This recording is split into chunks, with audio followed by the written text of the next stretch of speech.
તો આજે ડિસેમ્બર સિરીઝની શરૂઆત થઈ છે અને ડિસેમ્બર સિરીઝની એક ધમાકેદાર શરૂઆત આજે આપણને થતી જોવા મળી છે. ખાસ કરીને નિફ્ટી અને સેન્સેક્સમાં જુઓ આજના દિવસે તમને એક સારી 1.25% તેજી જોવા મળી અને બંને ઇન્ડાઇસીસ પોતાના જે લાઈફ ટાઈમ હાઈ છે એની નજીક આવીને ખાસ કરીને બંધ થતા જોવા મળ્યા છે.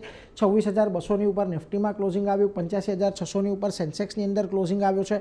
પરંતુ આજનો હીરો ફરી પાછું એક વખત બેંક નિફ્ટી બન્યું છે કે જ્યાં આગળ એક નવા શિખર બન્યા અને નવા શિખર પર આજે આપણને ક્લોઝિંગ અહીંયા ખાસ કરીને આવતું જોવા મળ્યું છે અને તમામ આજે જે સ્ટોક હતા ખાસ કરીને નિફ્ટી બેંકના તે તમામ આજે તેજીમાં પણ જોવા મળ્યા હતા. વેલ એવી જ તેજી આજે તમને મિડ કેપ અને સ્મોલ કેપની અંદર પણ જોવા મળી. જ્યાં આગળ જો મિડ કેપ લગભગ 1.25%, સ્મોલ કેપ લગભગ 1.25%થી થોડો વધારે વધીને આપણને બંધ થતો જોવા મળ્યો અને એમાં પણ સેક્ટોરલ ઇન્ડાઇસીસ જોશો તો આજે તમામ સેક્ટરમાં તમને એક પોઝિટિવ કારોબાર જ જોવા મળ્યો છે. જેમાં મેટલ લગભગ 2% વધ્યું, કેપિટલ માર્કેટ સ્ટોક્સ લગભગ 2% વધ્યા, ઓઇલ એન્ડ ગેસ, આઈટી આ બધી જગ્યાએ એક સારી તેજી આજે આપણને જોવા મળી.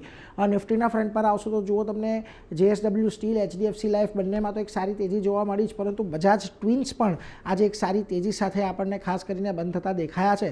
પરંતુ આજે તમને ભારતીય એરટેલમાં એક ઘટાડો આવતો દેખાયો કે જ્યાં આગળ આજે એક બ્લોક ડીલ થઈ હતી એને પગલે 1.5% ઘટાડો રહ્યો. આ ઉપરાંત તમને Adani enterprise, Eicher motors, SBI life જેવા સ્ટોક ઘટાડા સાથે બંધ થતા જોવા મળ્યા અને આજે નિફ્ટીમાં લગભગ 4-5 સ્ટોકમાં તમને દબાણ જોવા મળ્યું હતું. ખાસ કરીને મિડકેપની વાત કરી લઈએ તો હુડકો, પેટીએમ, L&T ફાઇનાન્સ, શેલ જેવા સ્ટોક રહ્યા કે જ્યાં આગળ એક સારી તેજી સાથેનો કારોબાર જોવા મળ્યો.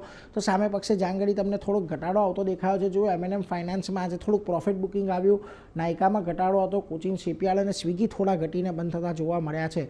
હવે 26,200ની ઉપર આજના દિવસે આપણે બંધ થયા છીએ એટલે અહીંયાથી શક્યતા તો છે કે કાલે એક વખત બજાર ફરી પાછું નવા શિખર માટેનું અટેમ્પ્ટ કરી શકે, પરંતુ જો ન થાય તો નીચે 26,000નો એક મહત્વનો સપોર્ટ છે એટલે કદાચ બજાર આવતીકાલના દિવસ માટે આપણને થોડુંક રેન્જમાં રહેતું દેખાઈ શકે છે.